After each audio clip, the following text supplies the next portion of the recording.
Importing your 3D model into D5 is the most crucial step to any ArchViz workflow. So in this video, I'm going to show you the exact steps I use to set up the sync plugins, how to use them, and show you the best way to get your files into D5. And if you're new to the channel, my name is Andy Cristoforo, and I teach people how to create better visuals using D5 render and AI workflows. Let's get started. So the first thing you need to do is go over to your D5 launcher and go over to your workflow tab. This is where you can install all your different plugins. So I'm going to go over to Sync, and you have the option of installing the LiveSync plugin for SketchUp, Revit, Cinema 4D, ArchiCAD, 3ds Max, Rhino, Vectorworks, Blender, you name it, basically every software. So in this example, I'm going to use Rhino, but keep in mind, this is the same exact process for SketchUp or Revit. It's just, I happen to have Rhino open. So all you have to do is hit install. Once the install is done, I'm going to hit open folder. I'm going to double click this guy to run the installer, install for all users, and make sure the software is closed. Otherwise it won't run. I'm going to hit OK, accept the agreement, hit next, and it's going to install the plugin for all the available options or versions. I'm going to hit install. And now you need to bring up your software. So I'm going to bring up Rhino, and if done correctly, you should see a floating little plugin window. A little piece of advice, make sure you widen the toolbar. I know a lot of people don't, and then they're like, hey, I'm missing some features. So you can dock this if you want. And if you didn't see the plugin at all, run the toolbar command and you'll see it right here, D5conv, and just check mark that and you'll see the floating guy. Okay. And with your 3D model open, to basically build a live bridge between your edits in your source app and D5, we're going to go over here and hit connect to D5 render. So what this will do is as you orbit your model around in Rhino, it'll orbit in D5 as well. If you model something in Rhino or SketchUp, whatever, it'll appear instantly in D5. Okay. So this is the LiveSync method. There's actually 3 types of imports. This is the most designer friendly version because you're literally seeing your updates being rendered in real time.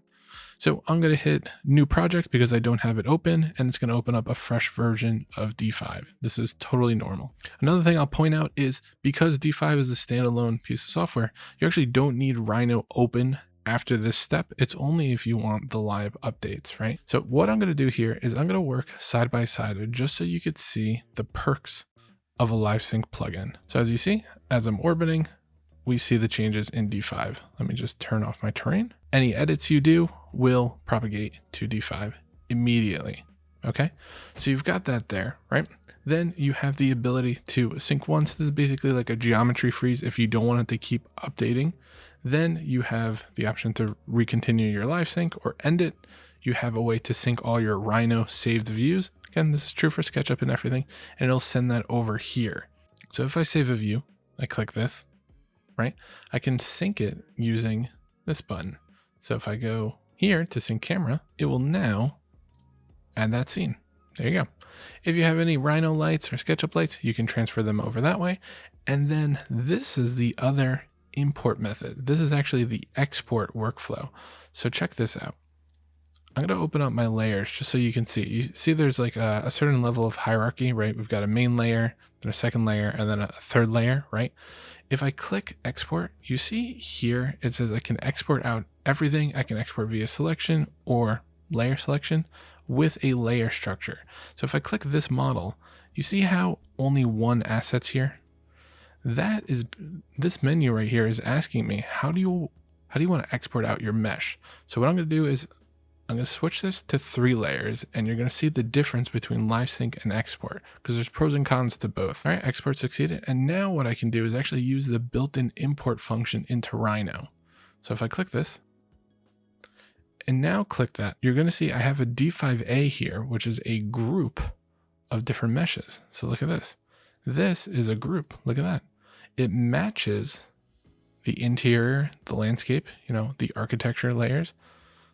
And I can toggle different things off right here. Look at that, just the architecture, just the landscape. And what's nice about this is if you wanted to do like a phasing diagram, it makes it very easy to do that. So just for example, since I'm here, if I click this guy and then I add a template, let's say we'll do architecture, watch this. Now I hit play, look at that. So pretty nifty. So that's one benefit. If I did it with this guy, it wouldn't do anything because it's one model. So that's my point. There is a difference between the direct import of the Rhino file itself versus the LiveSync versus the export. So there's different ways. I'd say if like you're a designer or an architect, interior designer, whatever, just use LiveSync. It's probably like the simplest method. Personally, the method I like, I call it the geometry freeze way, which is the third option. Is if you go to import here, you can import the Rhino file directly. So look at this. This is the 3DM, and now I've got a 3DM and a D5A. The D5A was a group, the 3DM is the Rhino file. And now look at this. I basically have 3 different models, all different ways of being imported. So this is direct import, comes in as one object. You see the 3DM there. This is my LiveSync. So as I move around, this moves, right? And then if I were to move this over, see how that changes, right? These didn't change because they're different instances, right? This guy is our D5A export, which gives you layer hierarchy, right? Which is nice for like phasing diagrams if you want to explode it. And then of course we have direct import. You got a couple of different options, but leverage the plugin in your design tool, makes things a lot easier, a lot simpler. But I feel like a lot of people get confused about the import methods because there's essentially 3, okay?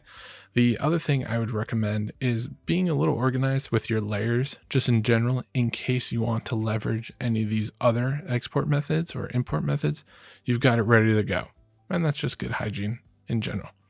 So anyways, if you have questions about this, leave a comment. I'll get back to you. And as always, consider subscribing and liking the video. See you next time.